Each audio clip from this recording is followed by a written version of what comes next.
नियति बाय सीमा, part 5। Doctor की बात सुनकर दीपा सन्न रह गई। उसे अपने कानों पर विश्वास ही नहीं हुआ। यह होना और शेष रह गया था। अब आगे क्या होगा, कैसे होगा, उसकी समझ में नहीं आ रहा था। वह अगर फोन करके रोहन को सूचना दे तो उसका परिणाम क्या होगा, ज्ञात नहीं। रोहन सुनकर आता है कि नहीं, और आता है तो क्या प्रतिक्रिया होती है उसकी। सबसे बड़ी बात, कुछ दिनों में ही उसकी शादी होने वाली है। हे भगवान, शालिनी आंटी और शिखा को जब यह बात पता चलेगी तो कितना क्रोध आएगा। वे यहाँ इतनी परेशान हैं और उनकी परेशानी का कारण रोहन वहाँ शादी करने जा रहा है। दीपा का दिल बैठा जा रहा था। कहीं ना कहीं इन सब बातों का कसूरवार वह स्वयं को मान रही थी। न उसने अपनी सखी से चलने की जिद की होती, न यह सब होता। उस घड़ी को वह कोस रही थी जब उसने हट करके शिखा को चलने के लिए मजबूर किया था। शिखा की परेशानी का कारण वह और उसका भाई ही तो थे। उसे लगता वह जब भी किसी कारण से खुश होगी, उसकी आंखों के सामने शिखा का मायूस चेहरा घूम जाएगा। उम्र भर उसके दिल पर बोझ रहेगा और वह प्रसन्न होना भी पाप समझेगी। कैसे रहेगी इस बोझ के साथ, यह सोचकर ही उसका दिल रोता था। शिखा उसकी बचपन की सहेली थी। उसके लिए उसके मन में हमेशा स्नेह था। बचपन से उसका अकेलापन महसूस करती थी। हर त्योहार पर वह शिखा को खींचकर अपने घर ले जाती थी। जब भी उसके घर चाची का परिवार आता, वह शिखा को भी अवश्य बुलाती। शिखा भी बहुत घुल मिल गई थी दीपा के घर वालों से। घर के सदस्यों की तरह वह घर के समारोह में हिस्सा लेती। दीपा यही सोच सोचकर पागल हो रही थी कि जब रोहन को यह बात मालूम होगी तब क्या होगा, उसकी क्या प्रतिक्रिया होगी। उसे बस सुषमा मासी पर भरोसा था। वही बात संभाल सकती थी, इस मसले को उचित तरीके से सुलझा सकती थी। उसका मन कर रहा था माँ पिताजी को ऑन्टो में बैठे बैठे ही फोन कर दे, लेकिन शालिनी के सामने हिम्मत नहीं हुई। अगर उसने रोहन को भी बिना शालिनी से पूछे फोन किया तो वो गुस्सा हो सकती है, उसका घर में आना जाना बंद कर सकती है। वह हर हाल में शिखा से जुड़ी रहना चाहती थी। जितनी सहायता संभव है करना चाहती थी। डॉक्टर की बात सुनकर दोनों माँ बेटी को जैसे सांप सूंघ गया। रास्ते पर खामोशी से ऑटो के फर्श पर आंखें गड़ाए बैठी रही। दीपों कनखियों से बार बार दोनों की ओर देख लेती, शायद कोई प्रतिक्रिया नजर आए, लेकिन दोनों बुत बनी बैठी रही। घर आया दीपा ने शालिनी को हल्का सा स्पर्श किया, तब उसकी चेतना लौटी। वह चुपचाप ऑटो से उतरी, पैसे दिए और घर की तरफ चली गई। उसके पीछे पीछे शिखा भी अपने ही विचारों में खोई चली गई। दीपा ने विदा लेना ही उचित समझा। इन दोनों को अकेला ही छोड़ देना चाहिए। धीरे से, अच्छा आंटी मैं चलती हूँ कहकर अपनी स्कूटी उठाकर चली गई। घर पहुंचकर दीपा ने रोहन को फोन किया। रोहन सुषमा के साथ बैठा शादी के खर्चे का हिसाब देख रहा था। फोन पर बात करते हुए उसके चेहरे के भाव देखकर सुषमा को चिंता हुई। सुषमा ने तुरंत रोहन से पूछा, किसका फोन है? रोहन ने फोन उसकी ओर बढ़ा दिया। दीपा की बात सुनकर सुषमा को बहुत दुख हुआ। उसे रोहन पर क्रोधित भी आया। तनिक भी धैर्य नहीं है रोहन में। वैसे तो 2 साल से शादी टाल रहा था और अब 3 महीने में ही शादी करने की जिद पकड़ ली। थोड़ा सब्र दिखाता, 1-2 बार शालिनी से मिलता, सुषमा को भी मिलने देता तो शायद स्थिति कुछ और होती है। जब बच्चे बड़े हो जाते हैं तो अपनी चलाने लगते हैं। घर पहुंचकर शालिनी सीधे पूजा घर में जाकर बैठ गई। शिखा चुपचाप अपने कमरे में जाकर लेट गई। उसे समझ नहीं आ रहा था यह सब क्या हो रहा है। कितनी खुश थी वह। भविष्य के सुनहरे सपने उसकी आंखों में थे। हर वक्त हंसना, बोलना, चहकना उसे अच्छा लगता था। लेकिन इन 3 महीनों में किस्मत उसके साथ क्या खेल खेल रही थी, उसे समझ नहीं आ रहा था। उसने सामान्य होने की भरसक कोशिश की, फिर से जीवन के बारे में सोचना प्रारंभ कर दिया था। लेकिन डॉक्टर ने जब यह बताया, उसे विश्वास ही नहीं हुआ। भाग्य क्या मजाक कर रहा है उसके साथ। एक के बाद एक परेशानियां कैसे बिताएगी आगे की जिंदगी। एक ना एक दिन आस पड़ोस के लोगों को पता चल ही जाएगा। कैसे झेलेगी उनके कटाक्ष भरी नजरें, ताने, अपनी बदनामी। लोग बच्चे आने की खुशी में दीवाने हो जाते हैं। वह स्वयं बच्चों को इतना पसंद करती है, ऐसे बच्चे को क्या भविष्य दे पाएगी। समाज से अकेले कैसे मुकाबला करेगी।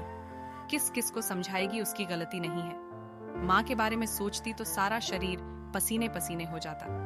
सारी उम्र हो गई है माँ को अकेले संघर्ष करते हुए। माँ कुछ बोलती भी तो नहीं है, पता नहीं उन पर क्या बीत रही है। वो कहीं टूट गई तो वह क्या करेगी, कैसे जिएगी। और वह स्वयं अपनी जिंदगी समाप्त कर ले तो कैसा रहेगा। कई बार उसके मन में विचार आया, लेकिन सोचते ही अंदर तक कांप जाती। माँ तो जीते जी मर जाएगी। उनका इस संसार में उसके अलावा कोई नहीं था।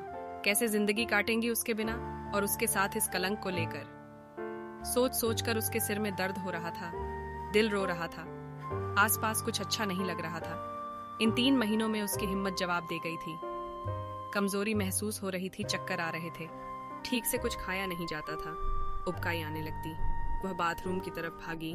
मुंह का स्वाद बहुत खराब हो गया था, खट्टास सी आ गई थी। बेढाल सी किसी तरह पलंग पर लेट गई।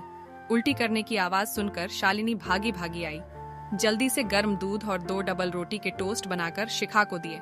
खाकर शिखा की जान में जान आई। माँ की तरफ देखा तो रुलाई फूट गई।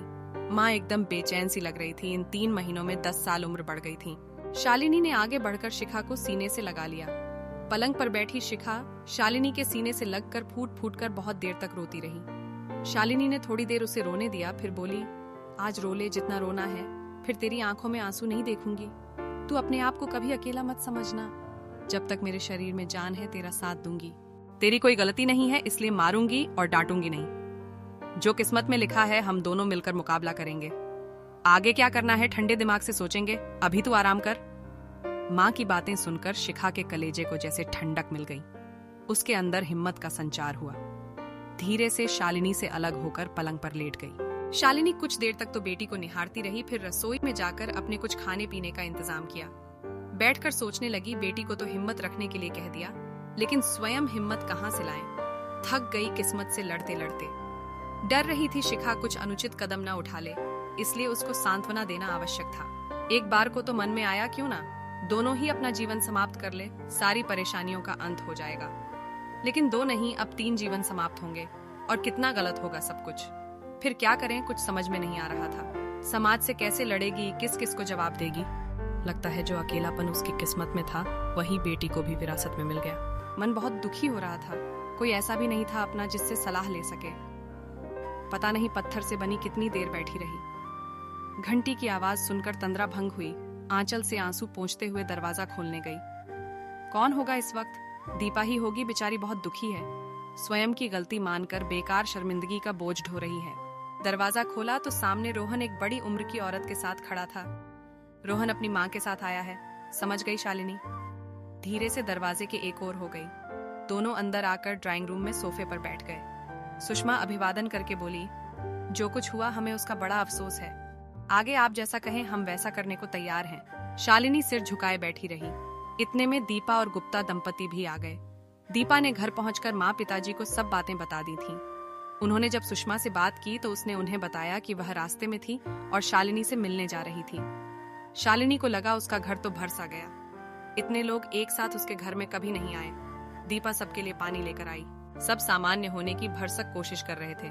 सुषमा ने ही बात शुरू की, बहन जी अभी भी वक्त है, आप कहे तो हम रोहन की शादी शिखा से कर देते हैं। शिखा अकेले मातृत्व और बदनामी का भार कैसे सहन करेगी? यह उचित भी नहीं है।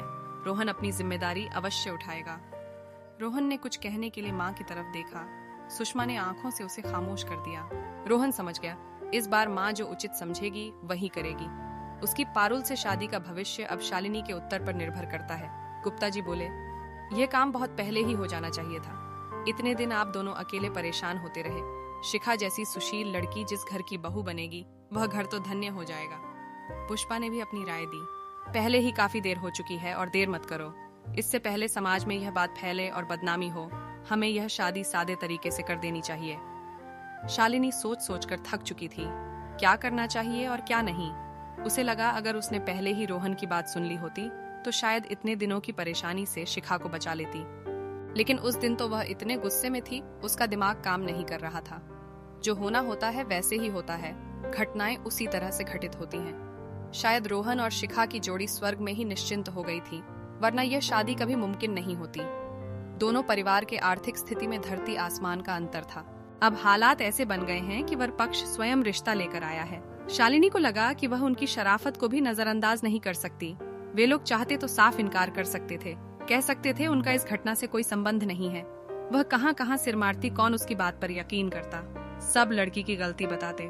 रोहन के बारे में वह कुछ अधिक नहीं समझ सकी थी, लेकिन सुषमा से बात करके उसे लगा वे ऐसी महिला हैं जो शिखा के साथ कभी नाइंसाफी नहीं होने देगी। वे उसे उचित मान और स्नेह देंगी। अब शिखा से कुछ पूछने का समय नहीं था। उसको सम्मान का जीवन मिले, उसके लिए यही एक तरीका था। शालिनी को इतना सोच विचार में खोया देखकर गुप्ता जी बोले, बहन जी आपको कोई भी अंदेशा है तो आप खुलकर बोलो। उनके घर की तरफ से आप निश्चिंत रहे, वहाँ शिखा को कोई परेशानी नहीं होगी। अगर आपको लगता है शिखा वहाँ खुश नहीं रहेगी तो हम एक काम करते हैं, अभी तो उन दोनों का विवाह करा देते हैं। बच्चा होने के बाद शिखा को लगा वह वहाँ खुश नहीं है तो जैसा चाहे वैसा ही करेंगे। बच्चे को कम से कम पिता का नाम तो मिल जाएगा। उसके बाद रोहन शिखा अपनी जिंदगी का जो निर्णय लेना चाहेंगे ले लेंगे। शालिनी एकदम से बोली, नहीं नहीं भाई साहब, ऐसी कोई बात नहीं है। मैं तो शुक्रगुजार हूँ, ऐसी मुश्किल घड़ी में अब सब आगे बढ़कर स्वयं रिश्ता लेकर आए हैं। शिखा को इससे अच्छा घर कहाँ मिलेगा। मुझे शिखा और रोहन की शादी मंजूर है।